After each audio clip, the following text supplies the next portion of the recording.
Disclaimer. This is a work of satirical fiction. Any resemblance to real places or situations is purely coincidental and exaggerated for comedic effect. The story intentionally contains factual inaccuracies and absurdities as part of its artistic expression.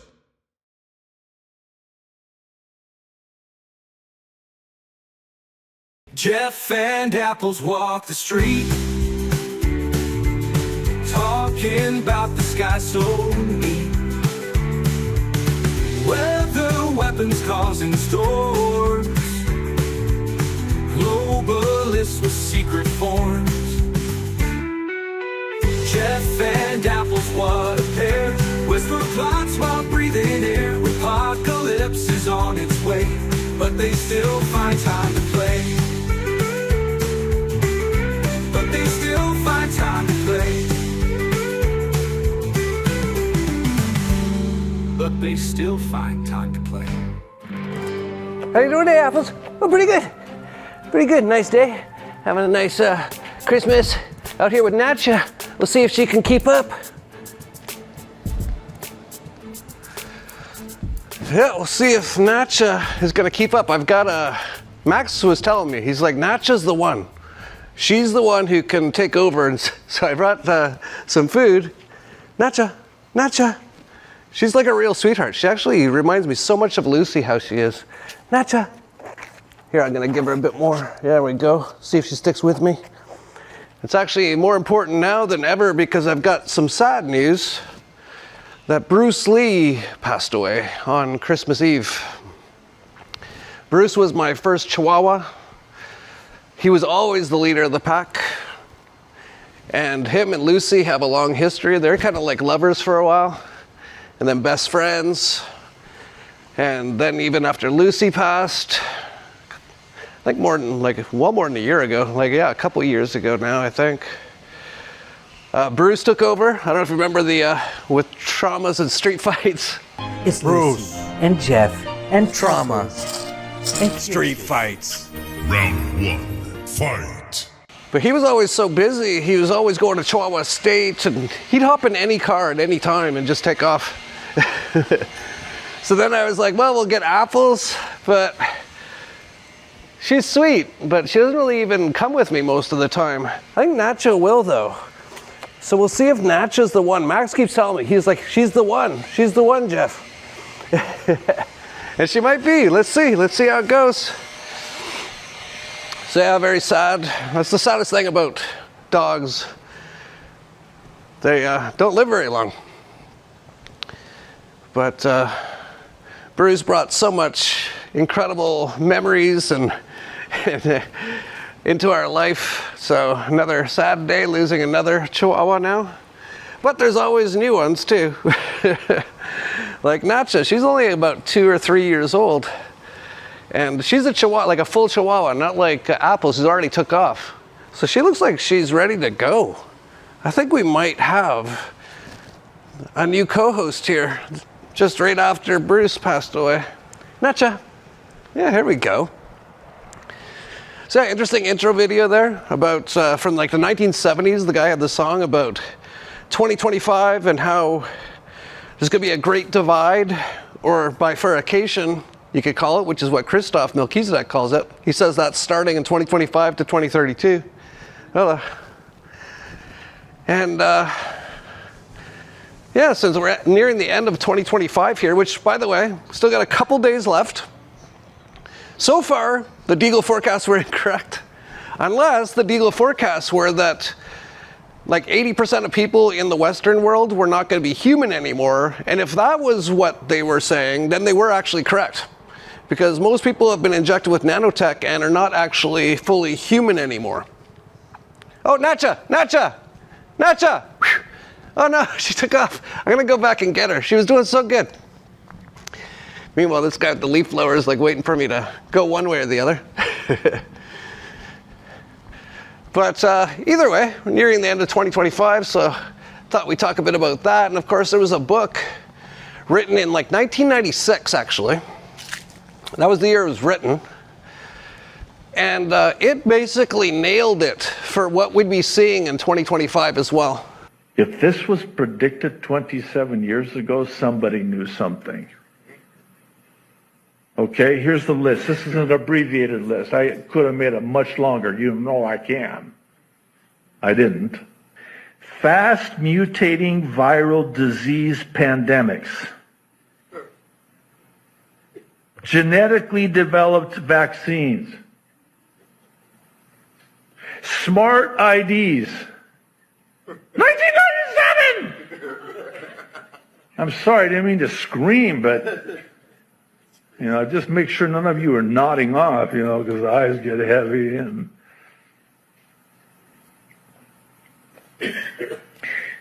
DNA database tracking. DNA chips. Get this one. 1997, gene-based pharmaceuticals. Transmitting genetic instructions for a disease process. How about this one? You ready for it? Wait for it. Artificial intelligence to determine gene patterns. 27 years ago, who had heard about AI? Apparently they had. How about this one? Robots for doing genome sequencing. And then, this one blew me away. Using recombinant DNA for making spike proteins. 1997? It gets even worse. Smart homes. They have a whole chapter on smart homes / smart cities. This one will absolutely floor you. It did me. In 1997, and this is, you can do the word search and research yourself. They predicted, not 2025, but by 2020, that people would be working from home virtually. Come on. Listen, that's, I mean, how do you know that? Because you're the one who did that. World War III, of course. Nuclear devices causing widespread contamination. Nanotech devices. This stuff was never even heard of. Digital currency. And last but certainly not least,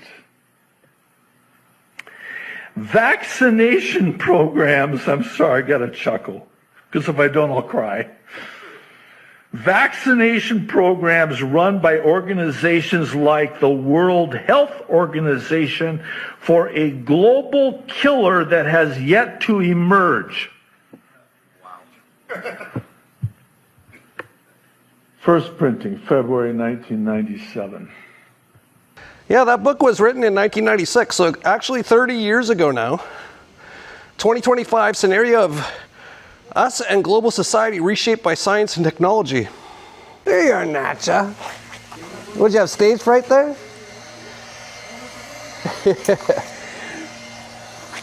Okay, come with me, come with me.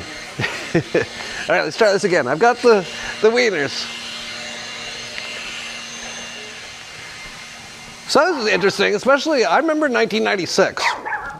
I had basically just started an internet company in like 1993, before anyone even knew what the internet was. And if you would have told me all that stuff in 1996, I would have said you were insane. Oh, AI is going to be doing vaccines and changing your genome and your DNA and stuff. Because back then we were still using like Windows 3.1. It was like garbage. Or actually Windows 95 had just come out, which is also garbage. So to think back then, whoever wrote that was already thinking about all these things. It's pretty incredible. But of course now we're here and things are speeding up so fast. And I mentioned before how Trump just recently said they're coming out with 6G, and he made a little joke that it should be able to see even further under your skin. So we're into 6G now. I just 5G. I was a leader on 5G getting that done, and now they're up to 6. Let's do it again. What does that do? Give you a little bit deeper view into somebody's skin? And now you have one of the big telecom people basically saying this is all coming out by 2030. And things like cell phones and things like that, they won't even be a thing anymore. It'll actually all be in your body. About 6G earlier, which is around 2030, I would say that by then, definitely the smartphone as we know it today will not anymore be the usual, kind of the most common interface. Wow. Many of these things will be built directly into our bodies. So we're definitely entering into just incredible times. There's going to be so much going on and so many changes in this world in the next few years. And so many people have been talking about it as well, like Christoph Melchizedek, who I've had on many times now. And he's talked all about how essentially this world has been kind of taken over by something called the mimic or mirror and mirror. He called it, they're two separate things. And I found it super interesting. I was watching Max Egan's most recent video. Max is staying here at the house again. And I don't think he follows Christoph that much. And I think he basically came up with the same words by himself. It's like a mirror or a mimic of real reality, whereby it takes every single aspect of that and creates a false version of it, and then gets you into that, stuck in the mainframe. That's why 3D video games and AI and all of this stuff is becoming so realistic. Some of the AI stuff you see now is so realistic. I mean, the realism here is phenomenal in this clip. The only way you know it's not real is because the police officer looks like a pig. And I mean, the whole concept is pretty ridiculous, but the realism of everything else is remarkable. Timmy, you are now a Los Angeles police officer. How does it feel? Protect and serve! A Los Angeles police officer has been fired and is facing a laundry list of criminal charges after what can only be described as the most productive and wildly illegal first shift in department history. Rookie Timmy Reynolds, on the job for exactly 8 hours, managed to single-handedly arrest 493 people yesterday in South LA. However, there was just one small problem. Every single one of them was black, and every single one was arrested for, well, essentially just existing. I thought that was so interesting that Max is using the same words, and I think Max kind of just senses that's what it is. It's this mimic and or mirror sort of a consciousness that has infected basically this world. And then Christoph has come to the same exact conclusions, but totally separately, mostly by doing a bogan like 100 times or more. And then he became like superhuman and could see all this stuff. He can get all these downloads. But they both come to basically the same conclusions, that it's this mimic mirror consciousness, which I know sounds to most people, they're like, what do you even talk about? Well, go back and watch a few of the videos I've done with Christoph, particularly the last one I did in Egypt, where he talked about the mimic and the mirror. When you understand the game from just a slightly wider perspective, right? You're not going to change the game by trying to change what's on the screen. You've got to go to the movie projector. So we've just been going basically to the movie projector of a bunch of what I might call really, really key temples, because Egypt is the starting point for a lot of stuff on this planet. And the frequency that's been coming down, the movie projector signal that's been coming down, has been this inversion, this pyramid of control. And all that we're doing is looking to change the signal coming from the movie projector so that there's a new signal. So there's not hierarchy, there's synarchy, where everyone leads, following upon their own sovereign intent. Because that is the Christic path, is everyone is sovereign, everyone is free to follow their own path, as long as they don't hurt each other, right? And that's basically Christic principles, and then it's just restoring divine order. Now, from what I have come to know, and what I've learned on this trip, Mother Father God has decreed that there's going to be a big cleanup happening. And so the second half of this decade, from 25 to 30, we're going to start to see that unfold. We're going to start to get to 27, 28, and it's going to be very obvious that things are going to start pulling.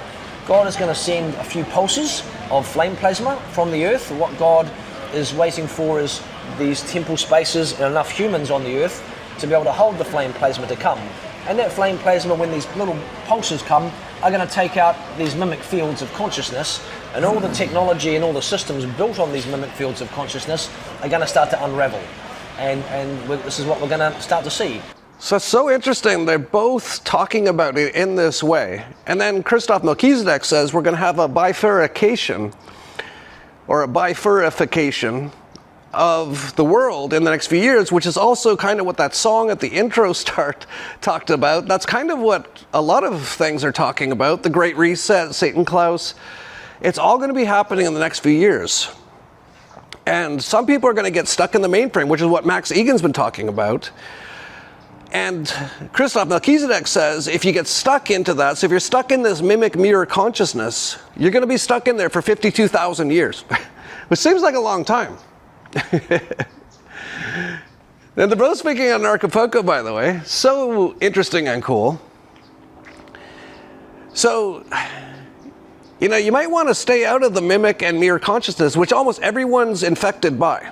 Like even when I started with Christoph, he said I was still like, I don't know, 30% infected with it. And I think I'm getting down to like less than 20% or even 10% now. When you get to zero, you basically become kind of like what Jesus was. You become pure Christic aligned. And that's what I'm actually working on. But I saw this, someone posted this and tagged me on X. And they said, you might find this interesting, Jeff. And I did. And I thought I'd mention it here in this video.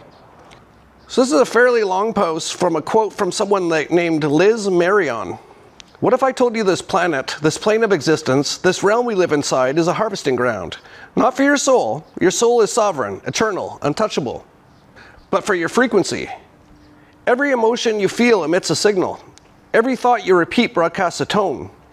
Fear, stress, guilt, shame, urgency, low dense, recyclable energy. Joy, presence, love, neutrality, clarity, light, expansive, uncontrollable energy.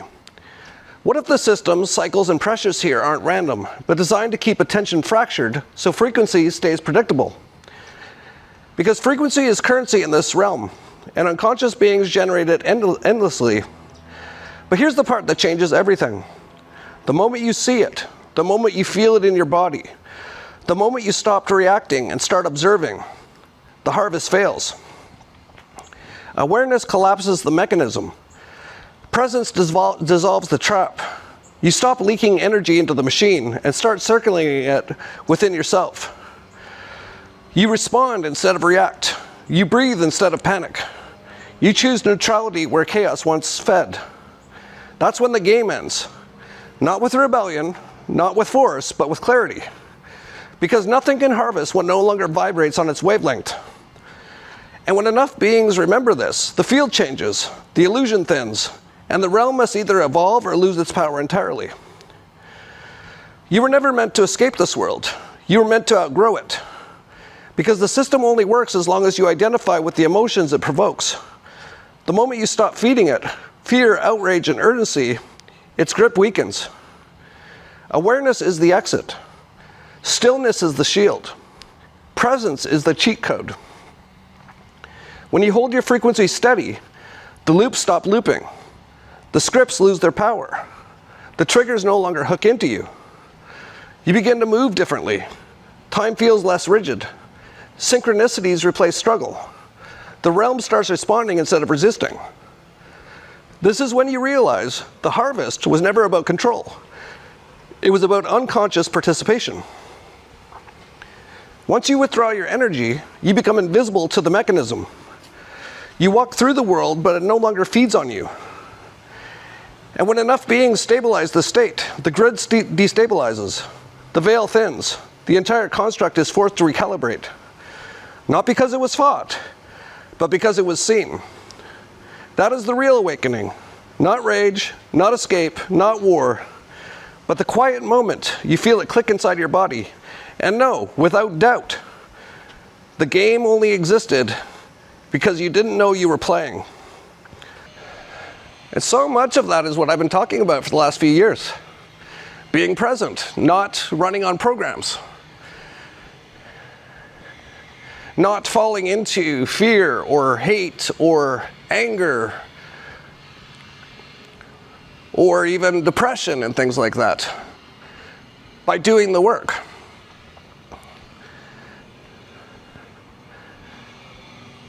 And I think that's really what it takes. And you might not even know where to start with something like that, but here's something, and it's free. Start with meditation. Just sit down every day and look at your mind. Just watch it. That is the beginnings of meditation. And that can go on forever, by the way. And what you start to see is that your mind is not you. And then you learn how to not react to your mind and also how to reprogram your mind. And that's when things get awesome. I also saw this from, it says this person was never seen again. I don't know if that's true at all. I have no idea.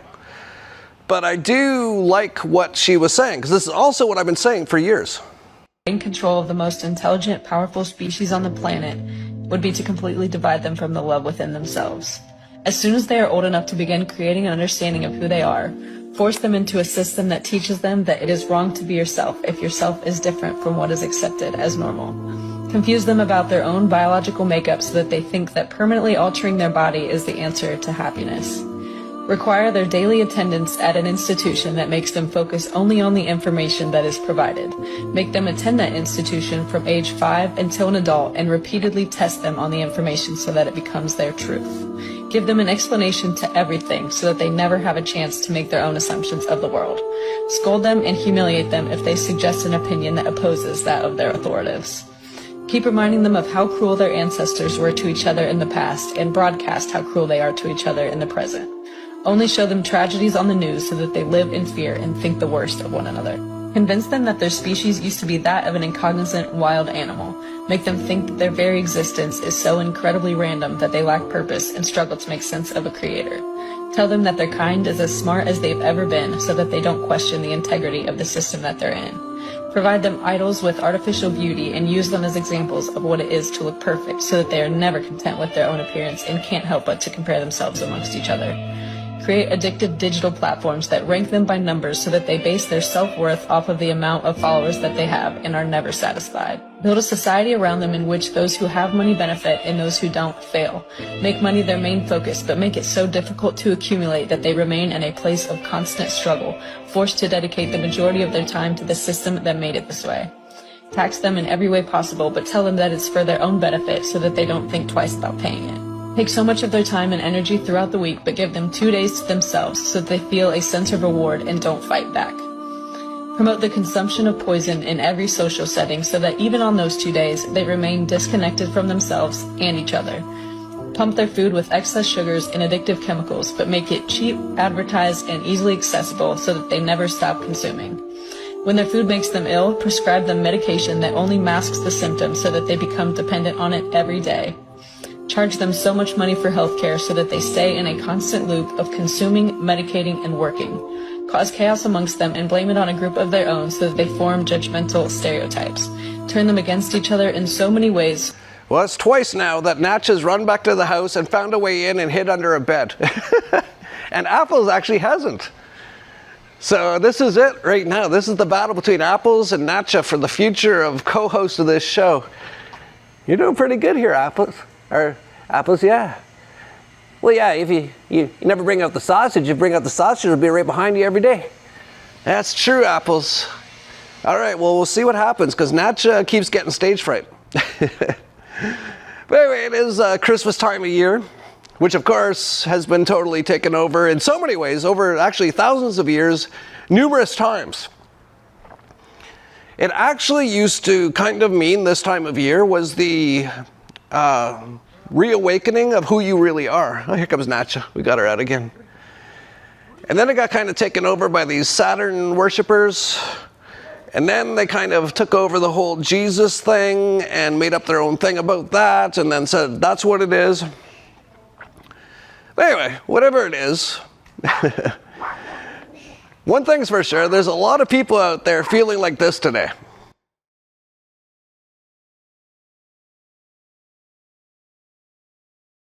Yeah, a lot of people are just waking up to this matrix right now. And that's how a lot of them are feeling. Not me personally, because I'm awake to all of it, and I've done the work, so I'm just actually enjoying being in the 3D video game right now. So my Christmases were like this. Yeah, here was me helping dish out all the presents that my wife bought for everyone. Yeah, always doing my part to help. And here was Christmas, by the way, at the White House.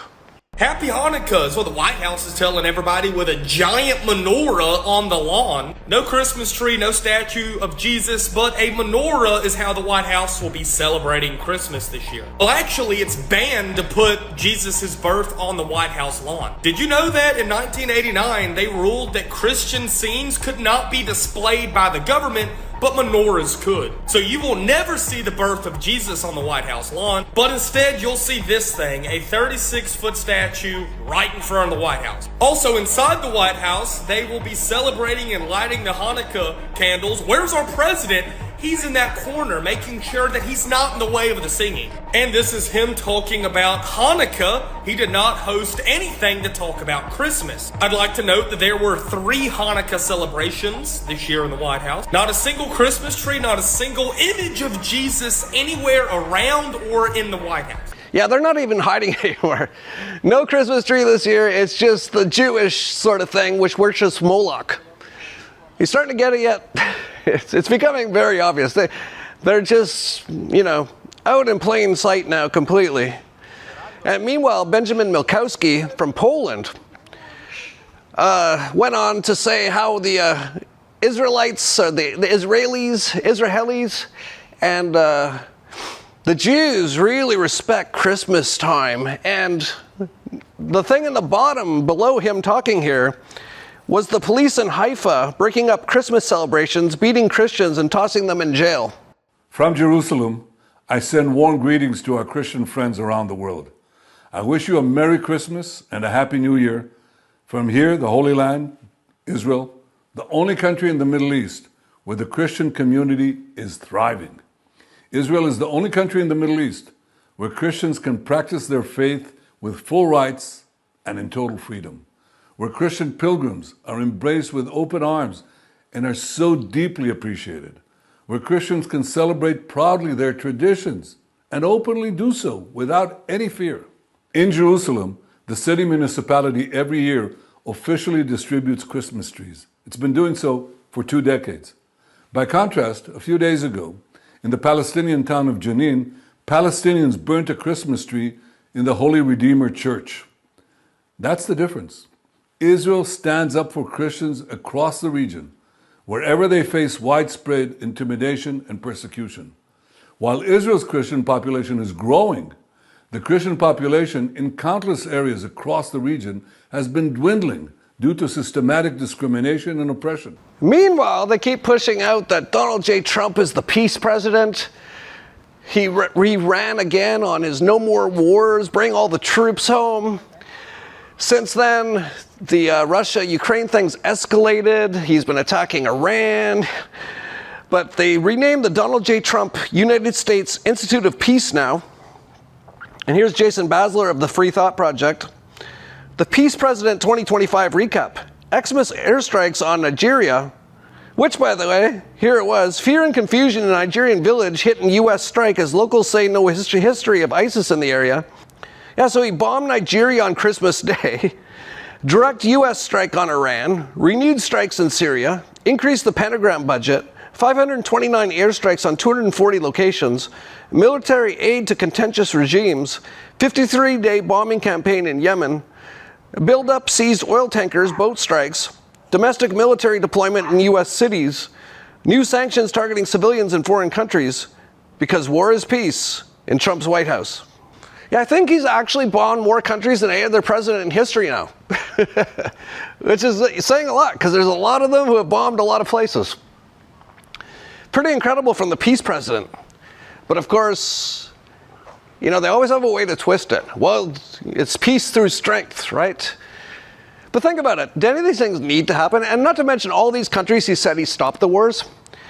In a bunch of them, no one had even heard of these wars, or they kind of weren't happening anymore, or they were like a skirmish, and he might have like bribed a few people to like stop for a bit. But he really hasn't done a lot even on that. But then he's been bombing all over the place. And of course, not him. That's the thing. He has nothing to do with any of this. That's the thing that most people don't get. Like, he doesn't wake up and decide anything. Zero! He wakes up and gets told what to say by all these guys. But I guess if we're kind of wrapping up the year here, we should look a little bit more at the Charlie Kirk thing, just to wrap things up. I mentioned how they had his tent that he was killed in, they say, at the Turning Point events, and people can go there and take their pictures in it now, which is kind of interesting. But one thing I missed is J.D. Vance was at their recent event, and he walked out to the song Long Cool Woman. Just so you know, here are the lyrics to Long Cool Woman. She was a long cool woman in a black dress, just a 5'9", beautiful tall. With just one look, I was a bad mess, 'cause that long cool woman had it all. I saw her headed into the table, well, a tall walking big black cat. When Charlie said, I hope that you're able, boy, 'cause I'm telling you, she knows where it's at. Well, suddenly we heard the sirens, and everybody started to run, a jumping out of doors and tables. Well, I heard somebody shooting a gun, said Charlie. Well, the district attorney was pumping my left hand, that's Kash Patel, and she was a holding my right. Well, I told her, don't get scared, 'cause you're gonna be spared. And she was. It's quite the song. Like, I have to say, if I was Charlie Kirk, like, let's say I get taken out. Now, I'm probably not gonna, partly because I've done the work and they can't touch me, but also partly because I have no influence over anything. Zero. I'm not bitchy. There's a few thousand people who watch. But let's say they took me out, and the next day, like, all the worst people in the world were hosting this show, like with Natcha and Apples. Like, Donald Trump was out here walking the next day, talking about how sad it was, I'm gone, and how he supports how I supported him so much. And then they'd have Satan Milkowski. He'd host my second show with Apples, talk about how much I loved Israel. They'd have my least favorite performing artist on to talk about me. And then to come out with a song that's about a guy named Jeff getting shot and how his wife was in on it with the government. And then my wife, if my wife, 3 days after I'm killed in that way, looks like Erica Kirk tending to her public appearances the day after Charlie Kirk's death. Like, that would be so insane if all that stuff happened. Luckily, it's not going to happen. My wife would never do anything like that. But that was a massive, massive psyop, the whole thing. And whether Charlie Kirk's even dead or not is like a big who knows. Like, it was just start to finish a psyop. Like, he really wasn't that big of a deal until they say he was killed. Like, Max Egan had never heard of him. And Max pays a lot of attention to a lot of stuff. I had heard of him. I saw a few of his tweets on X.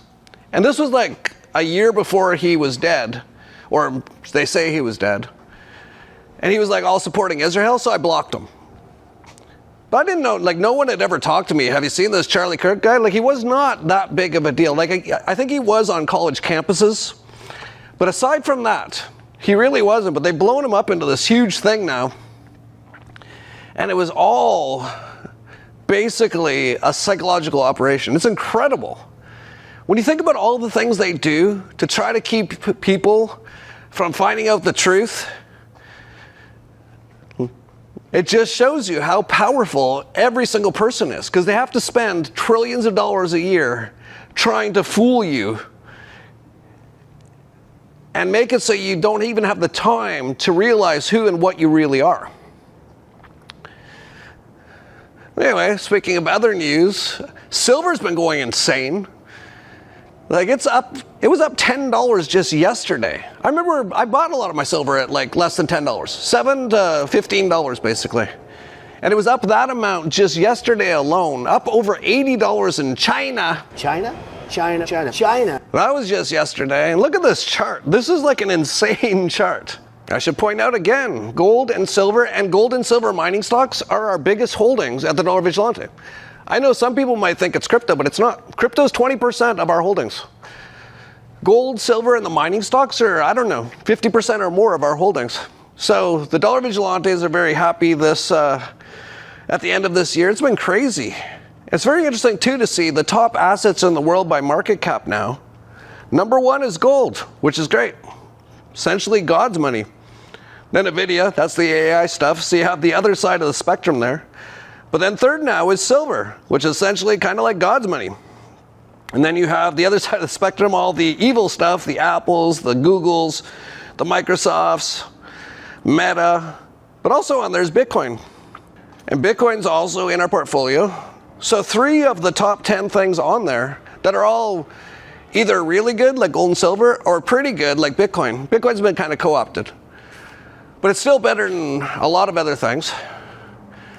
Are some of the top assets in the world. And if you would have looked at any of those 10 years ago, 15 years ago when we started the Dollar Vigilante, they were all really low.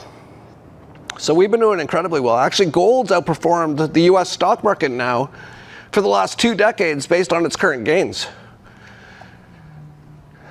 So you might want to subscribe to our newsletter. Like, we're doing pretty good. Like, a lot of these stocks are up 200% or more this year, and it might just be the beginning. Now, of course, we could have a pullback, and it might not be the beginning either, of course. But many of these are still massively undervalued. We could be heading into like big, massive gains with these mining stocks. So definitely check out dollarvigilante.com/subscribe. It's like $20 a month, a bit more for the premium.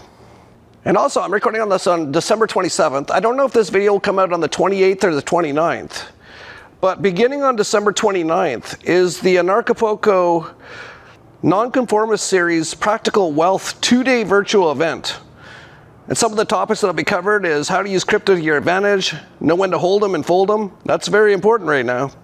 Improving your business physically and or digitally, payment structures, learning about which markets to focus on and when to buy and sell, accumulating and organizing your assets, gold, silver, crypto, real estate, learning the know-hows of how to utilize and monetize NFTs, designing your own communities with economic freedom in mind, buying and flipping businesses, know your focus and values in the markets, the pros and cons of building a micronation, currency governance solutions, and much, much more.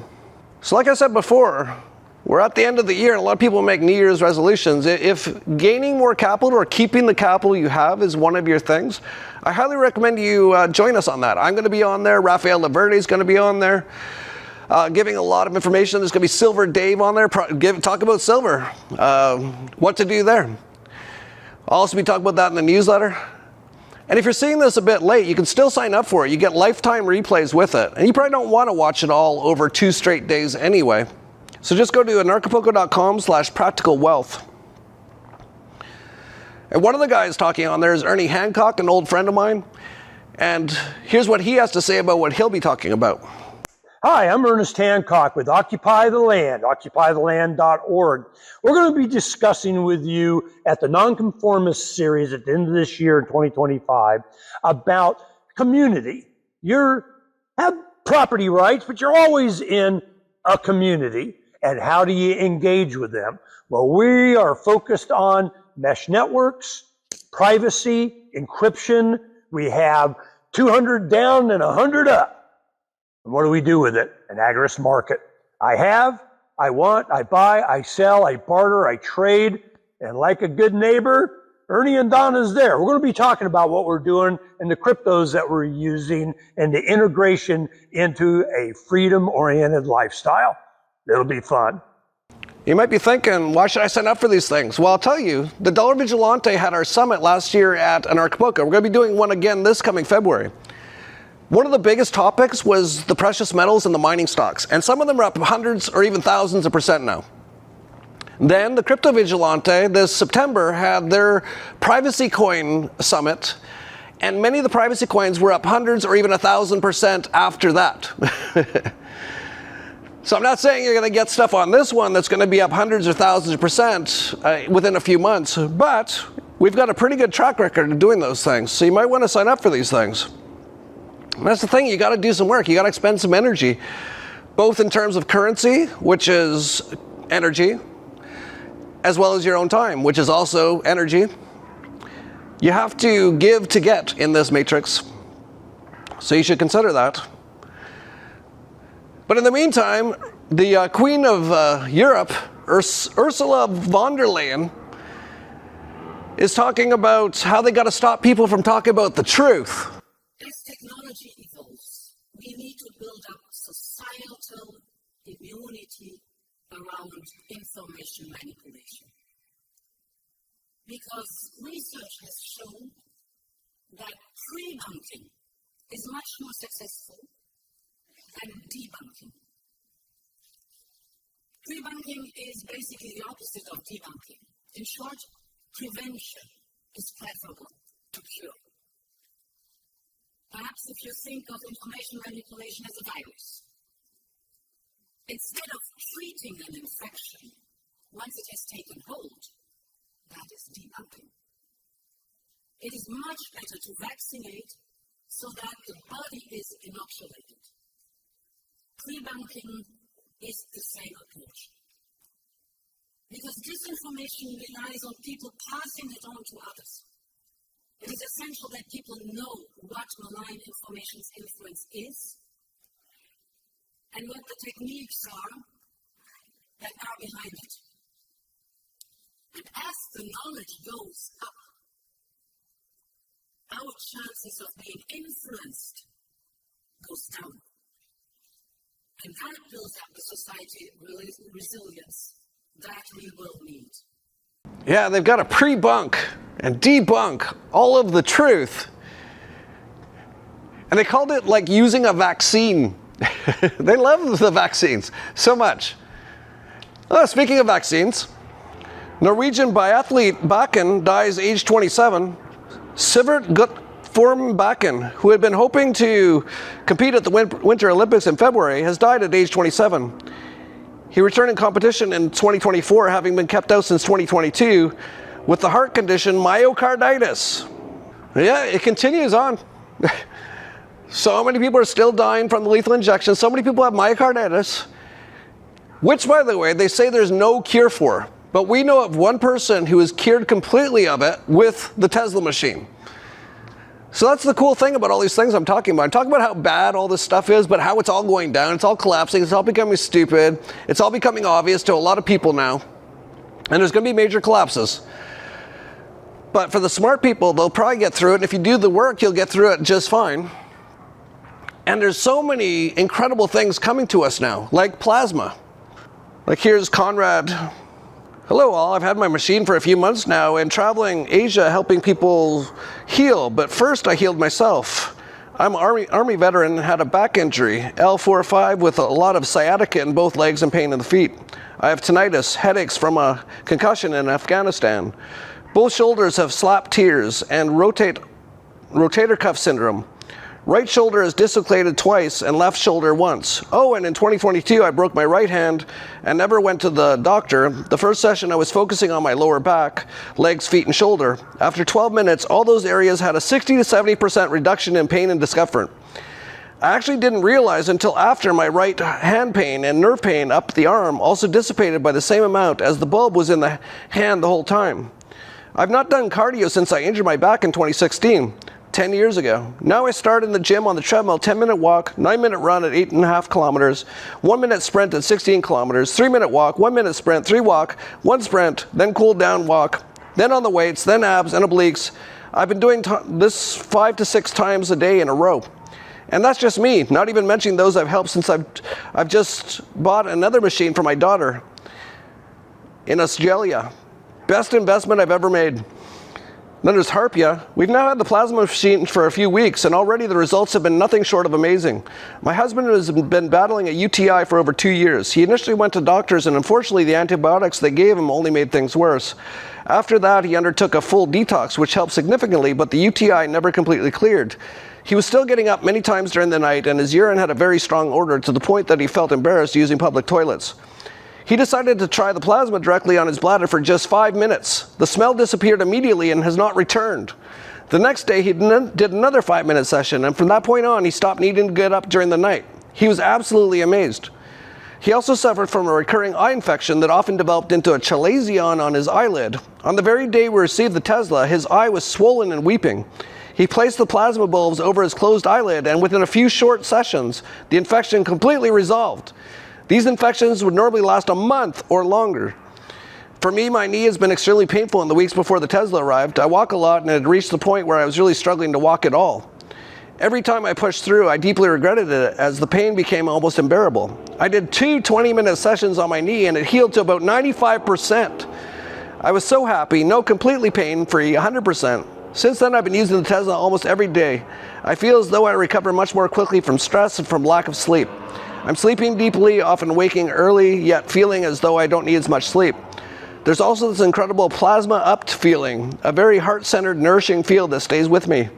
I now have many people lining up for plasma sessions, and I've begun documenting more testimonials. I'll keep you posted. Yep, there's stuff like that almost every day in the Tesla Club. Stuff that people have had for months or years, and it's gone sometimes within just a few sessions.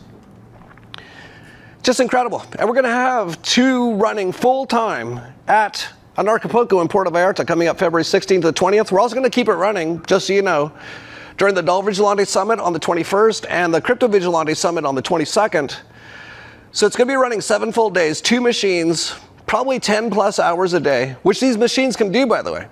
That's the thing, like a lot of people don't realize that, because they hear about like the old machines, Nikola Tesla's ones that he made 100 years ago. They can run for like 10 minutes max and like really low power.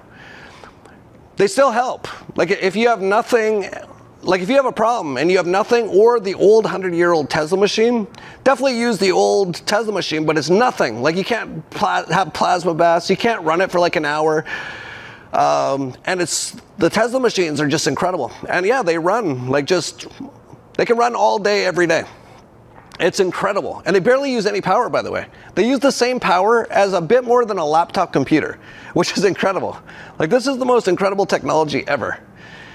And hardly anyone's talking about it. But yeah, it's going to be at Anarchapulco. Oh, and I should mention, there's the People's Reset in Morelia, which is at the beginning, I think, of February. I also forgot, Moneratopia is also right before Anarchapulco, and that's going to be in Mexico City, February 12th to the 15th. So it actually ends the day before Anarchapulco. So if you're into crypto, I would recommend stopping by Moneratopia. Going to be a lot of amazing people there. I was there last year. I obviously can't go this year. It's too close to Anarchapulco.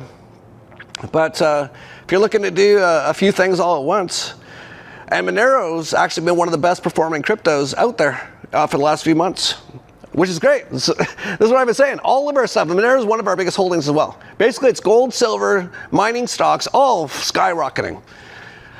Crypto, Bitcoin, which actually is the least best performing asset we've had in the last year. It's actually down 10%. But I actually said in the newsletter that I expected that. And actually, the Crypto Vigilante guys said that you should be taking profits above 100,000, and 120,000 said take profits. Now it's down to like 85 or something. But Monero is actually up like 100% in the last year. So our portfolio, I haven't seen the final numbers yet, but it's going to be probably one of the best portfolios in the world. And that's in the Dollar Vigilante newsletter. It's like $20 a month. I really don't know. If you want to have money, you should subscribe. dollarvigilante.com/subscribe. Oh, and I should mention too, a lot of the things at Anarchapulco are starting to sell out. This is going to be our biggest Anarchapulco in a long time. Definitely since pre-COVID. It's kind of interesting too, because we actually had to move from the Princess Hotel, which was down there, in 2021. Because the COVID was so big that we didn't want to have it at the Princess, where they're like, well, you have to sit 6 feet apart and wear masks. Like, no governments did anything, but a lot of private organizations did stuff. So we went and hid for, how long was that? 21, 22, 23, 24, 25, 5 years. We were at the Secret Garden here in Acapulco. But, you know, Acapulco's not easy to get to. It was also in the middle of nowhere. You had to, like, walk down these, like, back roads to get to it. It was really kind of cool in that way. It was, like, truly a secret garden. But we're actually going back to, like, the world again for the first time in 5 years, more than 5 years. In Puerto Vallarta, it's going to be at the convention center, which is right by the airport. So it's going to be all modern and air conditioned. That's been an issue at the Secret Garden. Just sitting outside in the heat all day was a little tough on people. But we got really cool stuff lined up. There's going to be some outdoor areas and stuff. And like I said, a lot of people have been signing up. We actually, in the last month, we had more people sign up than almost like that we ever have had at that time of the year. And some of the things have started to sell out. I think there's still some VIP tickets available, which is like includes food and drinks and some other benefits. There's definitely some general admission tickets available still. But the Super VIP is close to sold out, but it's not totally sold out yet, but it probably will be in the next few days. Because it's only about, I think, 20 or 30 people max. And it includes like so many things. It includes an entire 8-night stay at the Westin, which is one of the nicest hotels in Puerto Vallarta. You get a personal VIP plus host. And this person's like with you all the time. They go with you everywhere. It's like you have your own concierge. Whatever you need, they're helping you out. No lines, no chaos, no stress. Going to have numerous special events just for the VIP plus, including a cigar lounge with myself. There's going to be 2 exclusive dinners with myself and key speakers just for the VIP plus. So this is for people who have some money and like luxury. And you might look at the prices, $6,000 for one person, $9,000 for a couple. Well, that includes 8 nights at the Westin. The Westin's like over $500 a night. So that's $4,000 a night right there. So it includes lots of stuff, includes all the food and drinks. Like it's really actually not that expensive. But what it is if you want to be just treated like royalty at Anarchapulco, there's still some tickets available. I think it's actually gone up in price because what they do is they increase the price the more that we get close to selling it out. So I think they've sold the first tranche now at those prices. So I think they just started moving it up. And those prices will move up over time as well until it's completely sold out, which it will be probably, like I said, probably in the next week or 2. So anyway, highly recommend it. Like, just coming and having access to the Tesla machines, which I can't guarantee you'll get on. That's one thing. We're going to have 2 of them at the event, running from morning to night, every day for a week. But each session's 20 minutes. So that's what, 3 people an hour. So you could say, well, not even that, because they need space in between. So it's really almost like 2 people an hour. Times 2 machines, that's 4 people an hour. Let's say they run it 10 hours a day and work their asses off, which they are, and they will. Vanessa's amazing, and also Alonzo, who was at Librepolka, is going to be doing it. My daughter won't, because she's actually, I can't tell you exactly, but she's been accepted into something incredible, so she won't be able to attend. Although she will come on the weekend. But anyway, so it's 2 machines times 2 an hour, each machine, so 8 sessions per, let me start again. 2 machines, and they can do 2 per hour. Oh God, I went to government indoctrination camps. It's 8 per hour, right? No. 1 machine can do 4 an hour. Yeah. So if they're running it, let's say 10 hours a day, that's 40 people per day for basically, let's just say 5 days, even though they're doing 7. That's 200. We're expecting way more than 200 people in Anarchapulco. So I can't guarantee you'll get on. So what I would say is if you are coming and you really want to get on, make sure as soon as you arrive, or even beforehand, ask in the Anarchapulco Telegram group, is there a list yet? As soon as you arrive, even the day before the event, find out where's the list, get on the list, because we won't be able to do every single person who comes to Anarchapulco. But we can do definitely a few hundred people. So anyway, let's just leave it like that. Yeah, I think that's it. Man, so many things going on. This is an incredible apocalypse. Oh, we got Max Egan here. We should actually go finish up with him. Oh, there's Natcha. She stayed with us. She actually ran in the house twice, but she's come back out each time. So Natcha, you did pretty good. And so did Apples, though. You both stayed outside for this one. So we'll see. I think Max wants Natcha to win. Yeah, there he is. How you doing, Max? Hey crew, how are you? Beautiful up here in Acapulco, folks. Big party on tonight for Alonzo. Jeff's daughter. What's his name? Alonzo. Alonzo. Lovely young guy. Yeah, he's actually turning 18. We've been like taking him all over the world, and Naomi's been taking him out to bars and everything. But he was only like 16 and 17. But I saw him in Serbia. Yeah, nice Yeah. kid. Nice kid. He's actually the one who's going to be running the Tesla machine at Anarchapulco, because Naomi can't, Okay. because she's busy now. Okay, cool. Yeah. So, yeah, beautiful. Thanks for letting me come here. And, Yeah, pleasure. Hi, everybody. Welcome to Acapulco. It's good to be back, I tell you, after the United States. I feel like a new person, though, having that month off everything. Yeah, you seem like totally different than the last time you were here. The last time you were here, you were pretty bad, and then you like went and didn't even leave the room for like I was 10 sick. days. 10 days, I was sick. I think it was like 12 years or 17 years of just doing what I do, and then 2 years of live stream genocide, and I just, my body shut down. But I feel great now. I feel really, really good. Just had the last month to myself, and it was great. That's awesome.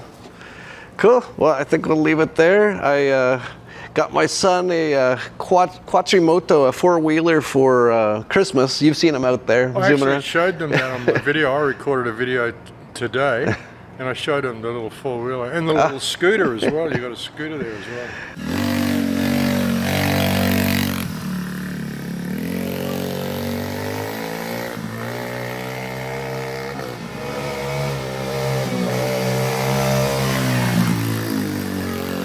That four-wheeler's like for 6-year-olds, but he knows pretty much how to drive it at 3. It's full on. He's unschooled and unlethally injected. So, Yeah.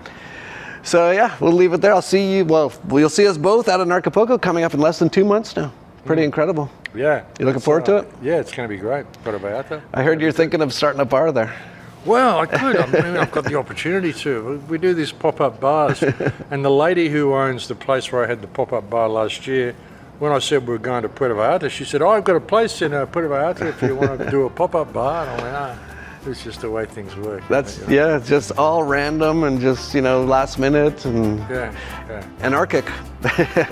Hey, we'll see you there. We got the 18-year-olds party starting soon, so I think you got to go edit your video that you did today, right? There you go. That's why I did a video. I figured there's going to be a party here tonight. I'm not going to get any sleep, so I might as well do a video and edit that. Yeah, basically the same for me. So we'll leave it there.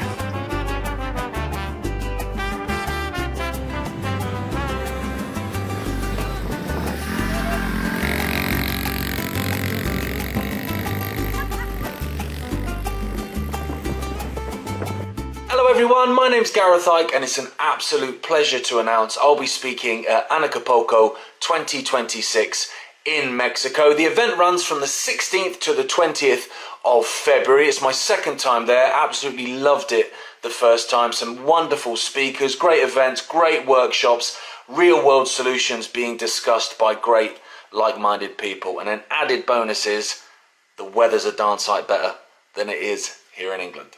Hopefully, I'll see you there.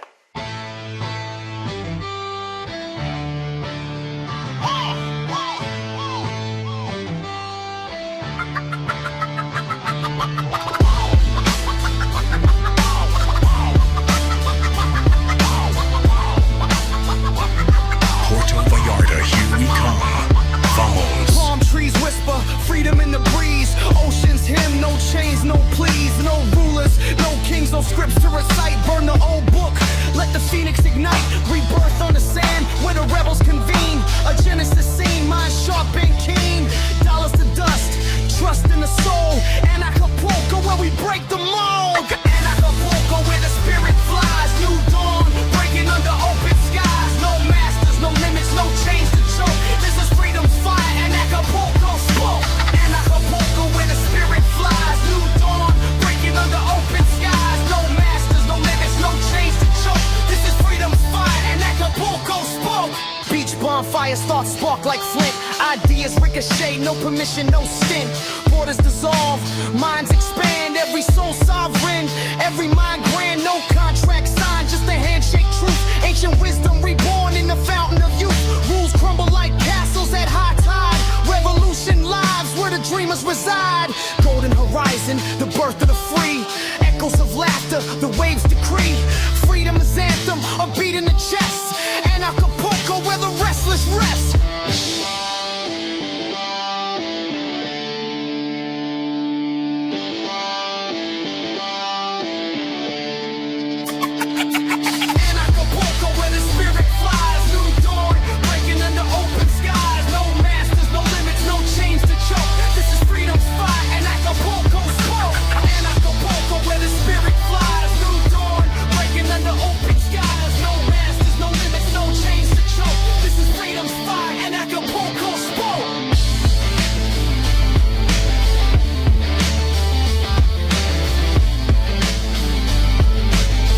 with performing artist Ayame.